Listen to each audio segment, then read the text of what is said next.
Tripura football association আয়োজিত আজীবন সদস্যদের নিয়ে এক বার্ষিক সাধারণ সভার আয়োজন করা হয় রাজধানী আগরতলার বিলাসবহুল বেসরকারি হোটেলে। বার্ষিক সাধারণ সভায় সংগঠনের সদস্যদের উপস্থিতি ছিল বেশ লক্ষণীয়। ত্রিপুরা ফুটবল অ্যাসোসিয়েশনের সমস্ত আজীবন সদস্যদের নিয়ে গড়ে ওঠা forum for life member of Tripura football অ্যাসোসিয়েশনের এই বার্ষিক সাধারণ সভাটি অনুষ্ঠিত হয়েছে জগন্নাথ বাড়ি রোড স্থিত বেসরকারি হোটেলে। এদিনের বার্ষিক সাধারণ সভায় সংগঠনের 180 জন সদস্য উপস্থিত ছিলেন। এই বার্ষিক সাধারণ সভায় সচিবের বার্ষিক প্রতিবেদন পেশ করার পাশাপাশি কোষাধ্যক্ষের তরফে শেষ অর্থ বছরের আয় ব্যয় হিসেব পেশ করা হয়। পাশাপাশি আগামী বছর সংগঠনের কাজকর্ম নিয়েও হয় আলোচনা। কি উঠে আসছে বিস্তারিত শোনাবো।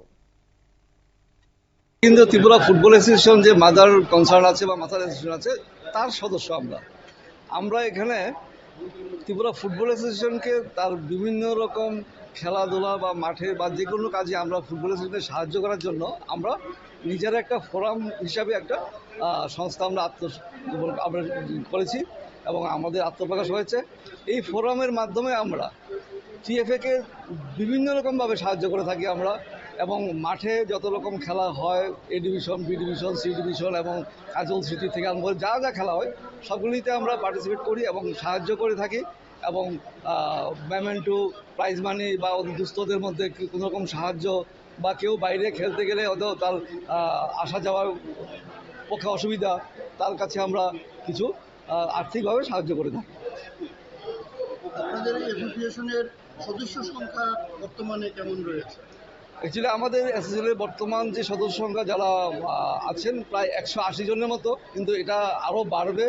টিএফএ লাইফ মেম্বার যতজন আছেন প্রায় সকলেই আমাদের। আপনারা শুনলেন তাদের এই বক্তব্য, অর্থাৎ তারা জানাচ্ছেন যে আজীবন সদস্যদের নিয়ে এদিনের যে সভার আয়োজন করা হয়েছে যেখানে 180 জন সদস্য উপস্থিত ছিলেন এবং আগামী দিনে তাদের যে কাজকর্ম এবং চলতি বছরে তাদের অর্থ সহ আগামী বছর সংগঠনের কাজকর্ম কিভাবে চলবে তা নিয়েই কিন্তু হয় দীর্ঘ আলোচনা। নিয়ে নিচ্ছি ছোট্ট একটি বিজ্ঞাপন বিরতি, সঙ্গে থাকুন।